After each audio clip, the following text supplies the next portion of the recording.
মা, আজও এই ভাত তরকারি, প্রতিদিন একই খাবার। তোমার এই গরিবি সহ্য হচ্ছে না আমার।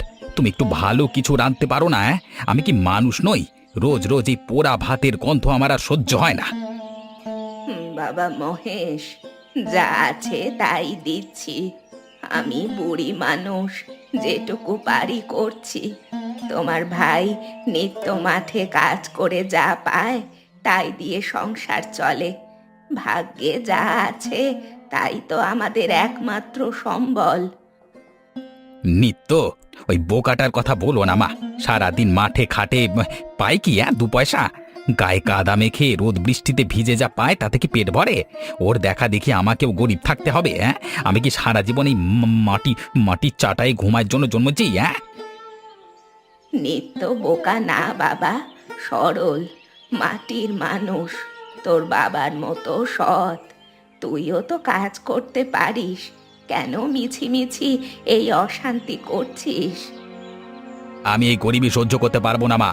আমাকে বড় লোক হতে হবে, যে করি হোক। মানুষ যখন আমার দিকে করুণার চোখে তাকায় তখন মনে হয় জীবনটা বিষাক্ত হয়ে গেছে। আমি এই দারিদ্র্যের অভিশাপ থেকে মুক্তি চাই। বড়লোক হতে চাও সে তো ভালো কথা, কিন্তু সৎ পথে হও বাবা। অসৎ পথের টাকায় সুখ হয় না। যে টাকা মানুষের চোখের জল আর অভিশাপ দিয়ে আসে, তা গলায় হাড়ের মতো আটকে থাকে। টাকা তো ফুরিয়ে যাবে, কিন্তু আত্মসম্মান থাকবে না। তুমি ওসব বোঝো না মা। তোমরা কেবল নীতিবাক্য জানো। গ্রামের মোড়ল রতন সিং আমাকে ডেকেছে। ওর সাথে কাজ করলে অনেক টাকা পাওয়া যায়, সম্মান আর অর্থ সবই হাতের মুঠোয় আসবে। রতন সিং? ওর সাথে যেও না বাবা। লোকে বলে ও ভালো কাজ করে না, অনেক খারাপ কাজের সাথে যুক্ত আছে। ওর হাত ধরে যারা যারা চলেছে তারা কেউ ফিরে আসেনি। লোকে অনেক কিছু বলে মা, তুমি শুধু ঘরের কোণে বসে ভয়ে ভয়ে থাকো। আমি জানি আমার ভাগ্য কিভাবে আমি তৈরি করব। আমি যাও, আমার রাস্তা কেউ আটকাতে পারবে না। ওঠ! নিতাই ভাই, শুনলে? তোমার দাদা মহেশ নাকি রতন সিংহের সাথে কাজ করছে এখন। টাকার বস্তা নিয়ে ঘুরছে শুনলাম। গ্রামের মোড়ল এখন নাকি মহেশের সবচেয়ে বড় বন্ধু। হ্যাঁ রামু, শুনেছি, কিন্তু কি কাজ করে বুঝতে পারছি না। দাদা আমাকে কিছু বলে না, আজকাল বাড়িতেও আসে না ঠিক মতো। মা তো একা কেঁদে কেঁদে দিন কাটায়। কি আর করব? দাদা আমাদের কথা আর ভাবে না, মায়ের কথা একদমই ভাবে না। নিত্য ভাই, তুমি তো ভালো মানুষ। তোমাকে বলি, রতন সিং ভালো মানুষ না। লোকে বলে ও চোরেদের দলের সাথে যুক্ত। পাশের গ্রামে যে ডাকাতি হয়েছিল তার পেছনে ওর হাত ছিল। পুলিশ সন্দেহ করছে, কিন্তু প্রমাণ পাচ্ছে না। তোমার দাদা অন্ধকারে পা বাড়াচ্ছে না তো? ওকে সাবধান হতে বলো। কি বলছো রামু? সত্যি? কিন্তু দাদাকে কিভাবে বোঝাবো? সে তো আর আমার কথা শোনে না, বলে আমি বোকা, কিছু বুঝি না। সে চায় খুব তাড়াতাড়ি দ্রুত সাফল্যের উঁচুতে উঠতে। আমার কথা শুনলে সে আরো চটে যাবে।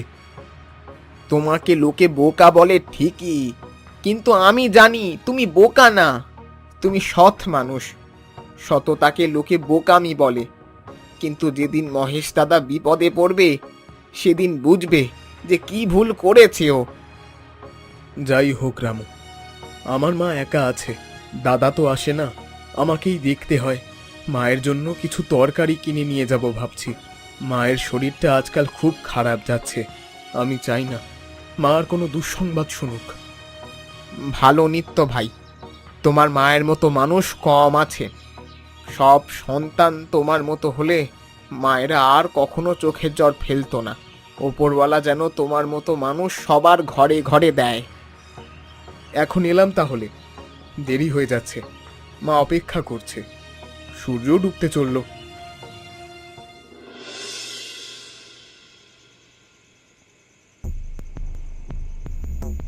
মহেশ, তুই ভালো কাজ করছিস। গতকাল রাতের কাজ সফল হয়েছে। এনে তোর ভাগ। দেখ কতগুলো টাকা। এই টাকা দিয়ে তুই এক নিমেষে ভাগ্য বদলে ফেলতে পারবি। এত টাকা? মোড়ল সাহেব, এত রাতে এত টাকা, সারা জীবন মাঠে খাটলেও এত পেতাম না। আমার তো বিশ্বাসই হচ্ছে না এই টাকা কি সত্যি আমার। এটাই তো বলি, তোর ভাই নিত্যের মতো বোকা হলে সারা জীবন গরিব থাকতিস, কিন্তু তুই চালাক, তাই আমার সাথে আছিস। চালাক মানুষের জন্য এই পৃথিবী, যারা বোকা তারা কেবল পরিশ্রমই করে যায়। আর তুই তুই তো রাজা হওয়ার স্বপ্ন দেখছিস। মোড়ল সাহেব, আমার মাকে কিছু টাকা দিতে চাই। মায়ের গরিবই দেখতে পারি না। মায়ের এই ছেঁড়া শাড়িটা দেখে আমার খুব লজ্জা হয়। আমি তাকে সব সুখ দিতে চাই। মাকে টাকা দিবি?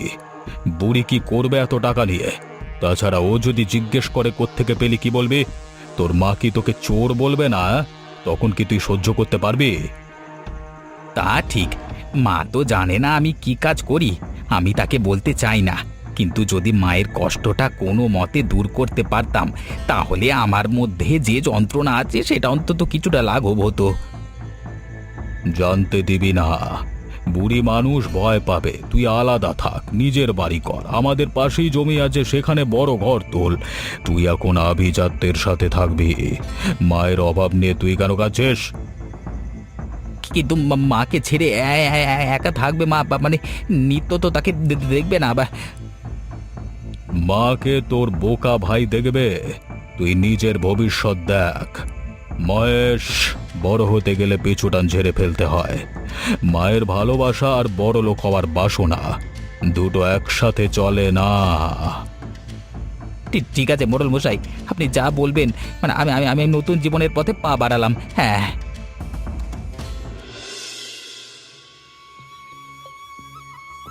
মা, কাঁদছো কেন? কি হয়েছে? শরীর খারাপ লাগছে? আমি তো বললাম আমি ওষুধের ব্যবস্থা করছি।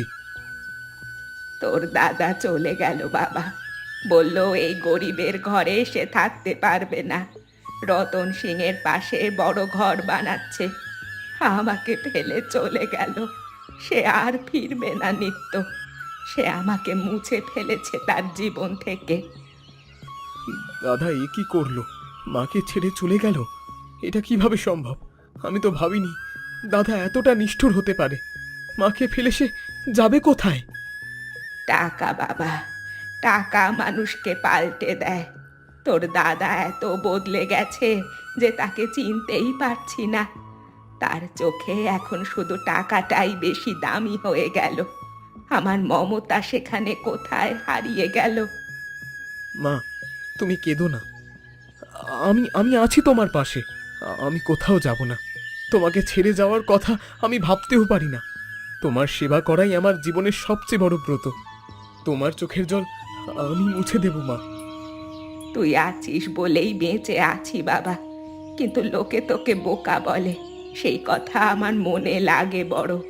সবাই বলে তুই কেবল মাঠে কাজ করে মরিস, কিন্তু তোর দাদার দাপট দেখ। আমার বুকটা ফেটে যায় যখন লোকে এই তুলনা করে। বোকা হলে হয়েছি মা, অত্যন্ত সত্য আছি। দাদার মতো টাকার লোভে কুপাতে যাইনি। আমার হাতের এই এই মাটির ঘ্রাণে আমি শান্তি পাই। দাদার ওই জাঁকজমকের চেয়ে আমার এই ভাঙা ঘরের শান্তি অনেক বেশি। তুই আমার আসল সন্তান বাবা। তোর বাবা বেঁচে থাকলে তোকে নিয়ে গর্ব করত। তুই আমার হাঁড়ির শেষ ভাতটুকুও আমার মুখে তুলে দিস। আমার আর কি চাই? মা, আজ থেকে আমি আরো বেশি খাটবো। তোমাকে কোনো কষ্ট দেব না। দাদাকে আমি ক্ষমা করলাম। কিন্তু কিন্তু তুমি কেঁদো না মা। শুধু সৎ থাকিস বাবা, এটাই আমার কাছে সবচেয়ে বড় কথা। টাকা দিয়ে ঘর বানানো যায়, কিন্তু ঘরোয়া সুখ বানানো যায় না।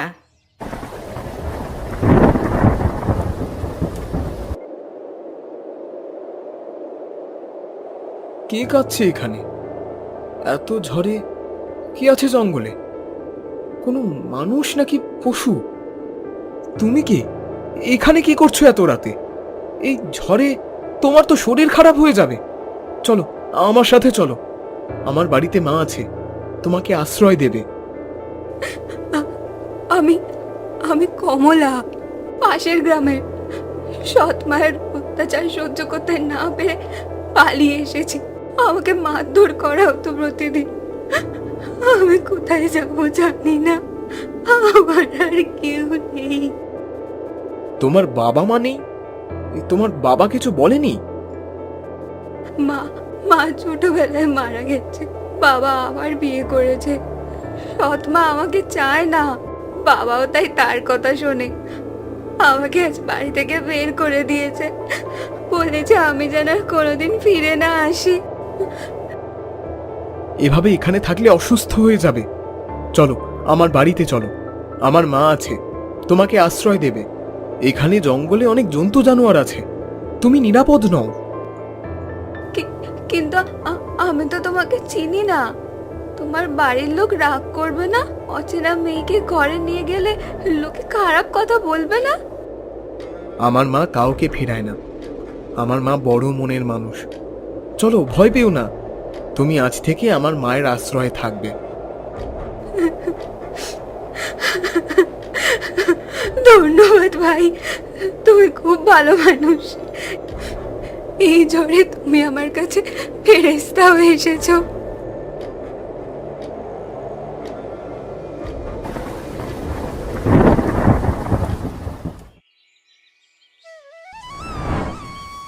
খাও মা, পেট ভরে খাও। রাতে কত কষ্ট পেয়েছো। আমার নিত্য তোমাকে না আনলে কি যে হতো কে জানে। আমারও তো একটা মেয়ে হতে পারতো। তুই আজ থেকে আমার মেয়ে। মা, তুমি এত ভালো কেন? আমাকে তো তুমি চেনো না, তাও আশ্রয় দিলে, খাওয়ালে। আমার সৎ মা দুমুঠো ভাতও দিত না ঠিক মতো। তোমরা আমাকে যে ভালোবাসা দিলে তা আমি কোনোদিন ভুলবো না। মেয়ে মানুষকে কষ্টে ফেলে রাখা পাপ মা। তুই আমার মেয়ের মতো এখানে থাক যতদিন খুশি। অভাব আমাদের ঘরে আছে, কিন্তু তোকে অনেক খুশিতে রাখবো আমরা। কিন্তু মা, আমি তোমাদের বোঝা হতে চাই না। কাজ করব, সংসারে সাহায্য করব। আমি তো বসে বসে খাওয়ার মানুষ নই। আমাকে কিছু কাজ দাও, আমি তাহলে নিজেকে ধন্য মনে করব। কাজ করবি সে তো ভালো কথা, কিন্তু আগে সুস্থ হ, তারপর দেখা যাবে। তুই সুস্থ না হলে আমি খুশি হব না। নিত্যদা অনেক ভালো মানুষ মা। কাল রাতে ওর কথা শুনে মনে হলো দুনিয়ায় এখনো ভালো মানুষ আছে। ওর মতো মানুষ যদি পৃথিবীতে না থাকতো তবে কবেই পৃথিবীটা অন্ধকার হয়ে যেত। লোকে ওকে বোকা বলে, কিন্তু ও আসলে বোকা না। ওর বাবার মতোই সরল মনের মানুষ। সততাই ওর সবচেয়ে বড় গুণ। ও কখনো কারো খারাপ চায় না। বোকা না মা, ও বোকা না, ও সত্যিকারের মানুষ। এমন মানুষ আজকাল আর দেখা যায় না।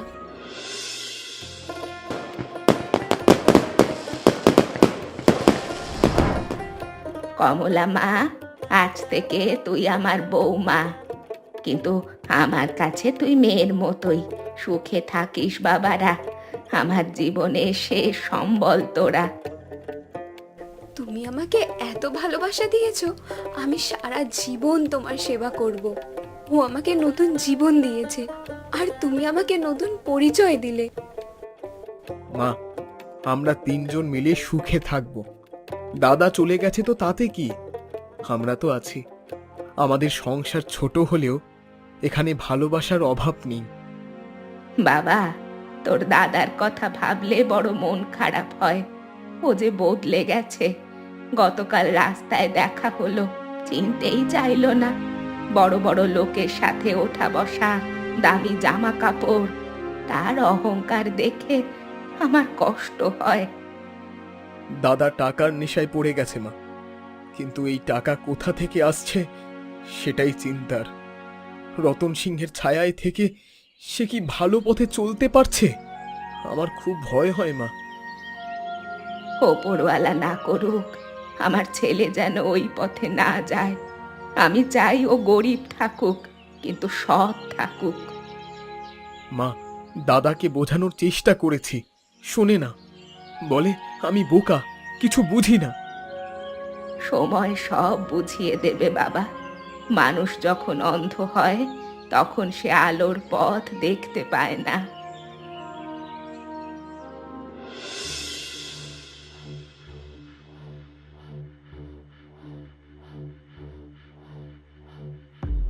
মহেশদা, কি বাড়ি বানিয়েছো!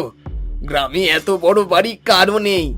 তোমার মায়ের ওই ভাঙা ঘরের পাশে এই বাড়ি দেখলে লোকে অবাক হয়। তুমি তো এখন এই গ্রামের রাজা। হবেই তো। আমি কি আর ওই গরিব ঘরে থাকবো? আমি এখন বড়লোক। লোকে এখন আমার দিকে সম্মান করে তাকায়। টাকা থাকলেই সব হয়, এটা সবাই বুঝে গেছে। হ্যাঁ, কিন্তু মহেশদা, তোমার মা ওখানে একা থাকে। মাঝে মাঝে দেখতে যাও না। নিত্য তো একা সব সামলাচ্ছে। তুমি অন্তত একবার গিয়ে দেখো। মা, ওই বুড়ি তো আমার বোকা ভাইয়ের সাথে আছে, ওর দরকার নেই আমাকে। আমি ওকে দেখতে যাই না। আমার নতুন জীবন, নতুন বন্ধু। ওই পুরনো দিনের গরিবই আমার আর ভালো লাগে না। এটা তো ঠিক না মহেশদা। মাই, যত বড় লোকই হও, মাকে ভুললে চলে না। মায়ের দোয়া না থাকলে টাকাও একদিন শেষ হয়ে যায়। তুমি বোঝো না শ্যামল, ওই ঘরে গেলে গরিবীর গন্ধ গায়ে লাগে। আমি এখন অন্য মানুষ। এখন ওদের পৃথিবী আলাদা, আমার পৃথিবী আলাদা। আচ্ছা মহেশদা, একটা কথা জিজ্ঞেস করি। ওই রতন সিংহের সাথে কি কাজ করো তুমি? লোকে তো অনেক কথা বলে, ডাকাতির কথা শোনা যায় তোমার বাড়ির আশেপাশে।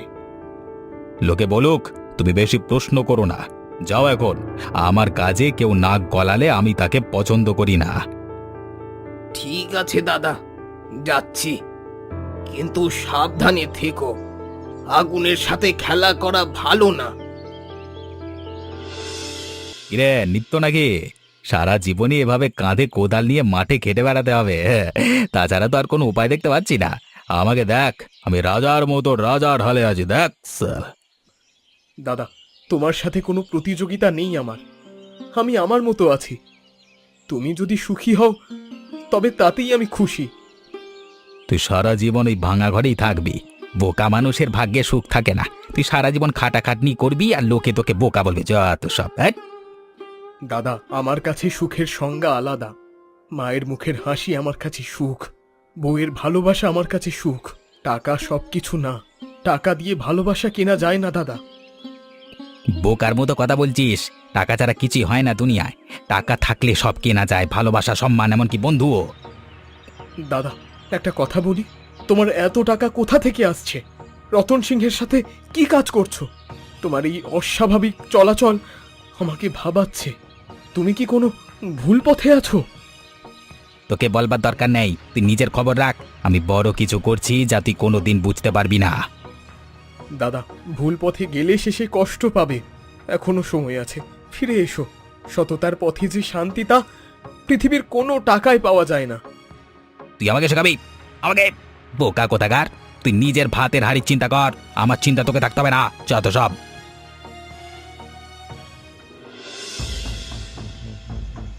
দাদা দাদা, জলদি বেরিয়ে এসো। দাদা, এদিকে বিরাট খবর। আরে, কি ব্যাপার? এত রাতের বেলা হঠাৎ করে আমার বাড়িতে? নিত্য ভাই, শুনেছো? পুলিশ রতন সিংহকে ধরতে এসেছে। ওই চোরের দলটাকে পুলিশ ধরে ফেলেছে। গ্রামের সব মানুষের টাকা ওরা লুট করেছে। কি বলছো?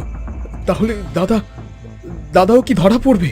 হায় উপরওয়ালা, আমার আশঙ্কায় সত্যি হলো। মহেশ দাও ওই দলে ছিল শুনেছি। পুলিশ ওকে খুঁজছে। ও বাড়ি থেকে পালানোর চেষ্টা করছে, কিন্তু পুলিশ চারিদিক ঘিরে ফেলেছে। হে উপরওয়ালা, আমি জানতাম এমনটাই হবে। দাদাকে বারবার বলেছি, শোনেনি। টাকার লোভে ওকে ধ্বংসের পথে টেনে নিল। দাদা চলো, আমরা বরং একবার গিয়ে দেখে আসি। দেখলে কি হবে? মা তো এটা সহ্য করতে পারবে না। আমার বুকটা ফেটে যাচ্ছে। তোমার মাকে সামলাতে হবে। বৃদ্ধা মানুষ, এরকম একটা খবর পেলে মাসিমা শরীর খারাপে পড়ে যাবে। আমার ছেলে চোর, পুলিশে ধরে নিয়ে গেল। এ কি দেখতে হলো আমাকে! লোকে এখন আমাকে চোরের মা বলবে। আমার সারা জীবনের সততা আজ ধুলোয় মিশে গেল। মা, কেঁদো না। দাদা ভুল পথে গেছে, সেই ভুলের শাস্তি পাচ্ছে। আইন তার বিচার করবে। তুমি নিজেকে শান্ত করো মা। মা, মা তুমি শান্ত হও। এত কাঁদলে শরীর খারাপ হয়ে যাবে। নিত্যদা তোমাকে অনেক ভালোবাসে, তুমি আমার দিকে তাকাও। আমি বলেছিলাম ওকে সৎ পথে থাকতে, ও শোনেনি। টাকার লোভে অন্ধ হয়ে গেছিল। কেন সে আমার কথা শুনলো না? কেন সে আমার সম্মান রক্ষা করলো না? মা, আমি তোমাকে একটা কথা বলতে চাই। যেদিন দাদা চলে গেল, সেদিন থেকে তুমি আমাকে একহানি ভাত দিতে, বলতে এই ভাতেই সুখ আছে। আজ আমি বুঝতে পারছি কেন তুমি ওটা বলতে। মনে আছে বাবা, আমার সেই দিনগুলোর কথা তোর মনে আছে? মনে আছে মা, সেই এক হাঁড়ি ভাতই আমাকে সৎ পথে রেখেছে। দাদাকে যখন দেখতাম এত টাকা নিয়ে ঘুরছে, লোভ হতো, কিন্তু তোমার সেই কথা মনে পড়তো। তুমি বলতে সৎ পথের এক হাঁড়ি ভাতে যে সুখ, অসৎ পথের লাখ টাকার সেই সুখ নেই। তুই মনে রেখেছিস বাবা, আমার শিক্ষা তুই রক্ষা করেছিস। তোরাই আমার আসল সম্পদ। মা, দেখো তো তোমার নাতি কত বড় হয়ে গেছে, একদম বাবার মতো দেখতে। ওর হাসিটা ঠিক যেন ওর বাবার মতো। হ্যাঁ মা, আমার নিত্যর মতোই। ওপরওয়ালাকে ধন্যবাদ, আমাকে এত সুখ দিয়েছে। সততার ফল আমি আজ আমার নাতির হাসিতে দেখছি। মা, আজ রাতে কি রাঁধছো? খুব খিদে পেয়েছে। মাঠ থেকে কাজ করে ফিরলাম, তোমার হাতের রান্না ছাড়া আমার আর কিছুই ভালো লাগে না। তোর প্রিয় ভাত আর আলু ভাজা বাবা, আজও সেই এক হাঁড়ি ভাত। তোদের ছাড়া আমি তো কিছুই রাঁধি না। সেই এক হাঁড়ি ভাত, যাতে সব সুখ আছে। টাকা দিয়ে যে তৃপ্তি কেনা যায় না, মায়ের হাতের এই ভাত আমাকে সেই তৃপ্তি দেয়। সত্যি এই ঘরে সুখ আছে, টাকা কম আছে, কিন্তু ভালোবাসা অনেক আছে। আমরা সবাই একসাথে আছি, এটাই আমাদের বড় পাওয়া। বাবা, তোর দাদার কথা মাঝে মাঝে বড় মনে পড়ে। জেল থেকে ছাড়া পেয়েছে শুনলাম, কিন্তু কোথায় আছে সে কে জানে। ওর কথা ভাবলে আমার যে এখনো বুকটা কেঁপে ওঠে। মা, দাদা যেখানেই থাকুক, ভালো থাকুক। সে তার ভুল বুঝছে, আমরা আমাদের মতো আছি। মা, আমরা সবাই মিলে তাকে খুঁজে বের করব। সে এখন একা, তাকে আমাদের দরকার। মা, একটু ভাত দাও, ছোট খাবে বলছে। দাদা, তুমি এ কি অবস্থা তোমার? তোমার এই সাজ পোশাক কোথায় গেল? নিত্য, আমাকে চিনতে পারলি? জেল থেকে বেরিয়ে কোথাও যাবার জায়গা নেই, সব হারিয়েছি। সবাই আমাকে ঘৃণা করে। আমি সত্যি বড় বোকা ছিলাম নিত্য। দাদা, চলো বাড়িতে। মা তোমার জন্য কাঁদে প্রতিদিন। সে তোমাকে ক্ষমা করে দিয়েছে। তুমি আমাদের সাথে থাকবে, আমাদের ঘরেই। মা, মা আমাকে ঘরে নেবে? আমি তো ওকে ফেলে চলে গেছিলাম। আমি ওনার বড় অসম্মান করেছি। মা কি আমাকে মানুষ বলে গ্রহণ করবে? মা মাই দাদা, তুমি যাই করো, মায়ের ভালোবাসা কমে না। সে প্রতিদিন তোমার জন্য ভাত বেড়ে বসে থাকে। এই দেখো আমাদের ঘর, সেখানে তোমার জন্য এখনো জায়গা আছে। নিত্য রে, আমি তোকে বোকা ভাবতাম, কিন্তু আজকে বুঝছি তুই বোকা না, বোকা আমি। তুই সৎ ছিলিস, তাই সুখে আছিস। আমি লোভে অন্ধ হয়ে সব হারিয়েছি। আমি সব অপরাধের প্রায়শ্চিত্ত করতে চাই। দাদা, ভুল তো সবাই করে, গুরুত্বপূর্ণ হলো ভুল বুঝতে পারা। চলো মায়ের কাছে যাই। আজ মা তোমাকে সেই এক হাঁড়ি ভাত খাওয়াবে। দেখবে সেই ভাতেই সব সুখ আছে। মায়ের হাতের ভাত খেয়ে তুমি আবার মানুষ হয়ে উঠবে। ধন্যবাদ নিত্য, ধন্যবাদ। তুই সত্যি ভালো মানুষ রে। আমি তোরই দয়ায় আবার নতুন করে বাঁচবো। চলো দাদা, মা অপেক্ষা করছে। কেমন লাগলো আমাদের গল্প বন্ধুরা? অবশ্যই কমেন্ট করে জানাতে ভুলবেন না।